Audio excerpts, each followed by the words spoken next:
Okay, so I get home, right? I had a long day, It was it was cool. I didn't have like a bad day, so that's always a good change because it always could like get bad. But today was a good day, and I was happy. But I got home today, and the first thing I see is changes December 2020 for Phoenix. And we have some changes here. So I'm just gonna go through my initial reaction on the new changes, and then we'll kind of play it from ear on how exactly want to go through it. So let's start off from the first bit, right?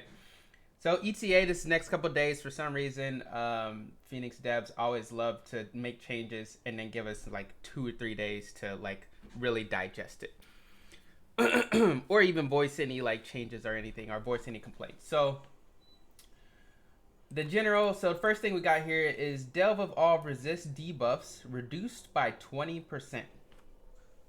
Okay. I don't know exactly why you would need to reduce all of the debuffs, because the only thing I can really think of right now, because let's think of caster groups, right? So caster groups right now, I'll be honest, strong as hell, 100%. No one can contend with that. Albs can run 4 caster and maybe 1 armsman, and the armsman can get peeled out and they still will win because like their casters are really strong.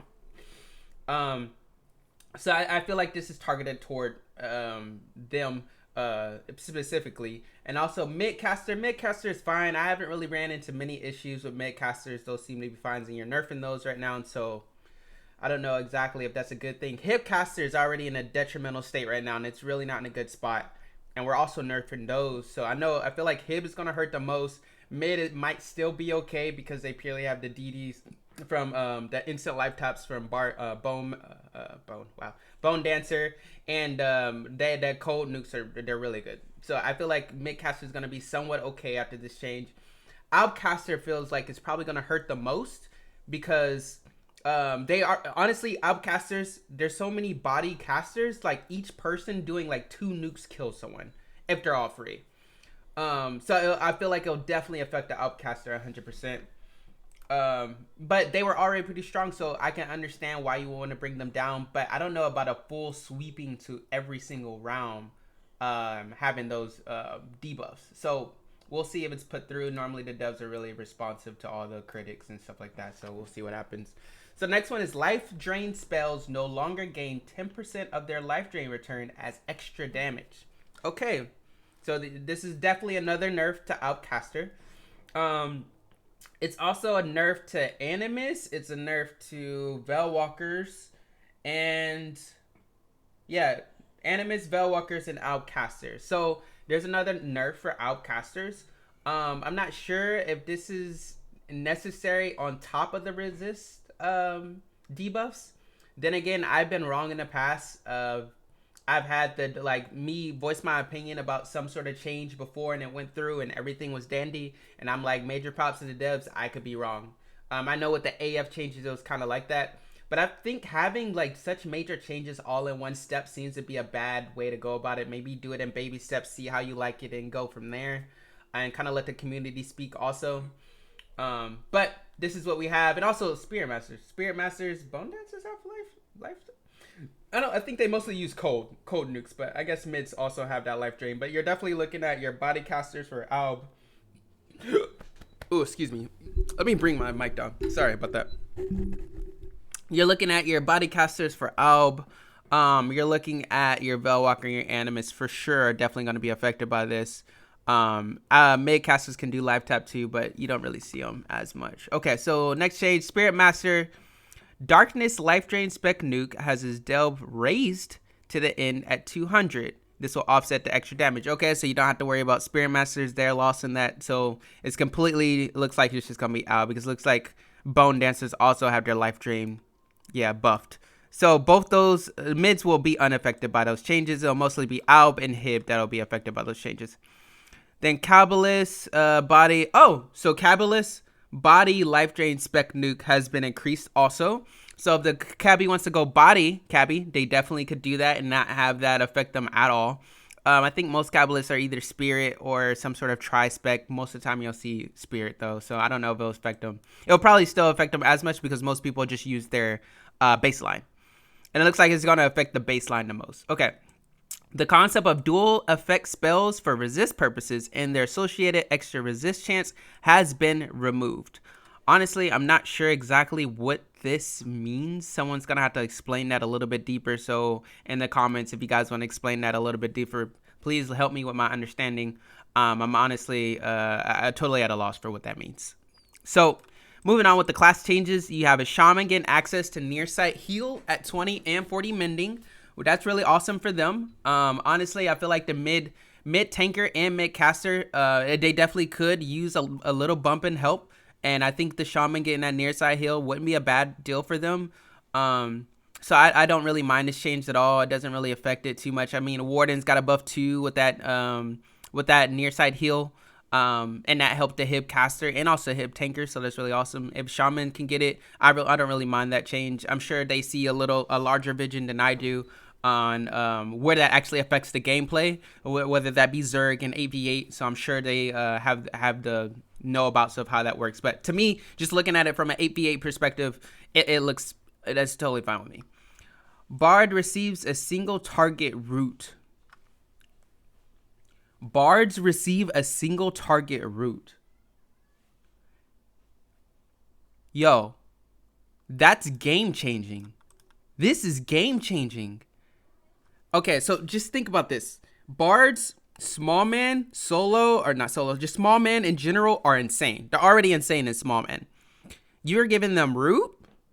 Oh, everybody better bring Det 9. If you don't have Det 9, you are not beating a hib small man. It's over with. That's over. Bards have root now. It's over with. You need a high purge or you're getting determination or something. But even in the 8-man, okay, so I'm thinking of 8-man, right? So you have 4-4, which I think is honestly 4-4 and Outcaster are like kind of like they're the most competitive two groups to fight against each other. They're like top and top. They're like 1 and 2. Outcaster, and then it's right under it's the mid 4-4. I mean the hit 4-4. 100% with this change plus the resist debuff, that change plus the life tap change plus Bards getting root for sure. I'm almost 100% sure 4-4 is going to be the top of the list, because what that gives whenever the Bard is free, especially if you're running double Bard too. Be scared of double Bard, because that frees up the druids to fully push forward and slap and start and healing more, and the bards can be the one to do every single CC. They have the mez, they have the snare from their sword, and they also have root if they need it. So they can even snare caster, snare the melee if they run by, but root out the supports is going to be insane. So I am a person that plays Bard all the time. I play Hib all the time. I have a RR10 champion. I have a high RR Bard right now. Honestly, with this change, I know I duo with Bidet. You guys might know him, Bidet QQ. He plays on Bard. And we will absolutely destroy with this buff. 100%. We will destroy people. And because the champions are already super strong, small man, and bards having root on top of what they already have, we were already taking out like at least 3 to 4 people. And I honestly think with this change, like it might be a little bit unstoppable. And also in 8-man scenarios, I don't know if this is necessarily needed. Because it makes it not only makes the Hib 4-4 super strong, but the Hib caster group actually has potential to be really strong down with the Bard having root, but you're putting all the power on the Bard. Like I would much rather it, and also the Hib caster, like their debuffs just got nerfed just now, but you're putting a lot of more pressure on the Bard to be very good to make the Hib caster work, rather than spreading out that potential to your whole 8-man of Hibs. So maybe like, because we're thinking about it, maybe like do something with Mentalists, make them a little bit better, or like giving something to the L pets or something like that. Because honestly, the Hib caster, their main problem is Owl pets. That's it. Pets are the one thing that's why you can run over Hibs so easily. Right now is definitely the pets. Now I'm sure like going like mid group versus a Hib group, it might be a little bit different now that the bards have single root. It gives them a lot more potential to do something. But even before, I think mid groups tanker against Hib group were okay. Like even now, before all these changes, they're okay right now. They're kind of on equal footing. They're like in the middle of the pack. But I feel like with this, I I think the direction might be a little bit off. I don't think you should give all the power to the bard to be able to make those those game making plays in the 8-man. I think you really need to look at the casters, the hib casters, and see how they can compete, and kind of spread out that love through them rather than just giving a bard a root, because bard root is something serious, man. Especially like small man, like that's really insane. So I don't know about 100% agree with this one. I'm refer to everyone else. You guys let me know what you think about this change. But I honestly feel like this might not be the best of ways to go about it. Could be wrong, but yeah. So moving on. So we have the double Thane energy resist debuff has been about doubled after the 20% nerf. So they're pretty much taking the one thing it looks like they wanted to make sure they don't change is how Thanes work. Thanes already don't have 8-man potential, unfortunately. It's purely because there's not a lot of things you can do with a Thane for energy debuff wise. Like, it's good but not good at the same time. Like, there's other classes that does a Thane's job better. In an 8-man, small man, they have a lot of potential to be very, very good, like duo or even 5-man. They're really, really strong. Not really strong, but standard enough to be strong. So I can understand how they want to revert that, make sure they keep them in the same status. I honestly want to see Thanes more in 8-mans. I don't know how exactly the devs will go about doing that, but I feel like they have the potential to be in an 8-man. It's just like they're slightly less than any other class you want to take. So I feel like a small bump somewhere would be really nice for them to bring them into the 8-man sphere. Right now, small man and duo or solo, you can definitely play Thane if you wanted to. I would love to see them in 8-mans too, but I don't know if this change actually changes anything. It looks good, but I think at the end of the day, just that being doubled, I don't think that's enough to bring them into meta in the 8-man anyway. And even in solo and small man play, like, the energy resist debuff is kind of like a chance thing, and then you have to slam them, and then you have to be able to run away, and then you have to be able to actually use the debuff. So I don't know if that's gonna be so much of a change, but I'm glad to see that they didn't forget about Thanes whenever they did the all resist debuffs are reduced by 20. So you also have your RAs here, so I'm gonna read both these together. So Divine Intervention has its values restored to its original value. So, and also VR gets his original value restored.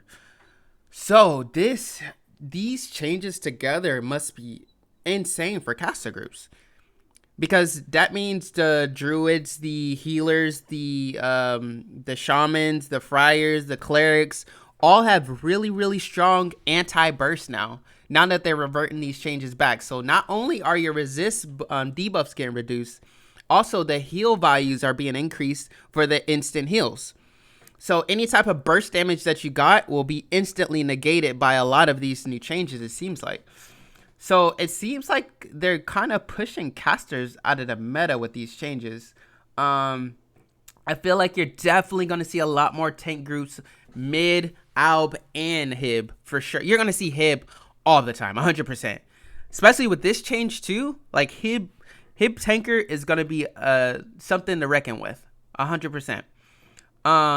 So they go through a little bit here, kind of telling you the effects of the 20% debuff delve reduction and examples how it will work.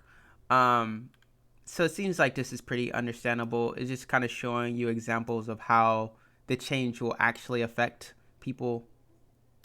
So it looks like you're getting more resist, depending. Now, I'm not sure exactly how much this will actually affect it, like damage-wise or like time to kill-wise. But for sure, I think the heals plus this recent nerf will definitely increase the time to kill for caster groups. So you're going to have to do a lot more kiting. And also has a little blurb about the effect on our body train, which it kind of alludes to the fact that they're trying to nerf our body train because they didn't talk about any other train. But affected by the 20% debuff reduction like all caster groups, plus the removal of life drain extra damage. However, the latter are largely offset by the removal of the 2.5 extra resist chance. So they're pretty much saying that, hey, your spells are going to resist less, so it should not be as much of a like crazy change. But yeah, overall, I think the changes are interesting. I don't know if I agree with everything in here. I don't know if I agree with the exact direction that they're going with the reducing all damage buffs, resist debuffs, because I feel like you're kind of bringing in a whole era of tanks. It feels like, purely because it's so targeted. These like almost every single thing here seems to be targeted to making tanks stronger because it's making casters weaker. Now I can understand where you're coming from with the outcaster. Any other caster group is like not exactly super. I honestly feel like they needed to go in a direction of something to do with the pets, because honestly the pets were the main thing that made Alp so strong. Is because every single pet, like even if you try to kill a pet, it's gonna take a couple nukes and it's gonna take some time. Now think of you if you made cabbie pets like Dread Commander amount of health, then it might not be as bad of an issue. That's why Dread Commander, after their Dread Commander change, now BDs are still 100% strong, but they need to worry about their pets now. They need to make sure they send them in at the right time or they're going to die. And if they stay alive, they make a tremendous effect on a fight. And they brought them into balance. Now no one really talks about BDs. No one really cares about it. Not cares, but everyone kind of thinks they're balanced. You're not really hearing them as much saying like, oh, BDs are super unbalanced because their pets die in like 3 shots. Think about that maybe for cab pets.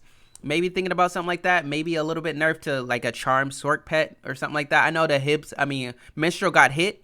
But honestly, I feel like that is the direction you needed to go rather than reducing every single person's debuffs. But that's just my own thoughts. I could be 100% wrong. Like I said, I've had some thoughts about the AF changes and things like that happened in beta, and then it happened, and then I actually like those changes, so I can always sit back and watch and see exactly how it's gonna go. But what are you guys' thoughts? You guys let me know. I came home and I was just like, man, we have to talk about this for sure. Where we've been streaming Dark Age of Camelot Phoenix for pretty consistently now. This is something definitely we need to talk about. So let me know. I really appreciate you guys for watching, and if you guys like the content, make sure you follow, and I'll see you guys next time. Peace.